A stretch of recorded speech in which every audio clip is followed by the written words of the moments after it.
బేహద్ పరం మహాశాంతి. భారతవాసీలు అనుకుంటే వినాశనాన్ని ఆపగలుగుతారు. ఆలోచనలతోటే వాయుమండలం తయారవుతుంది. మనము వాయుమండలాన్ని మార్చాలి. వాయుమండలాన్ని మార్చాలి అంటే సంకల్పాలను పరివర్తన చేసుకోవాలి.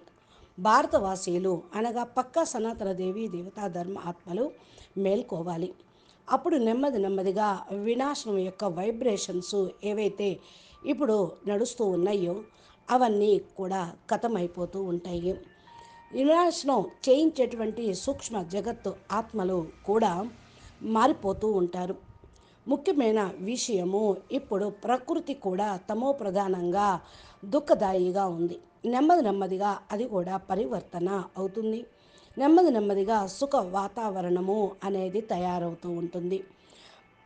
పరం మహాశాంతి తెలుగు ఛానల్ని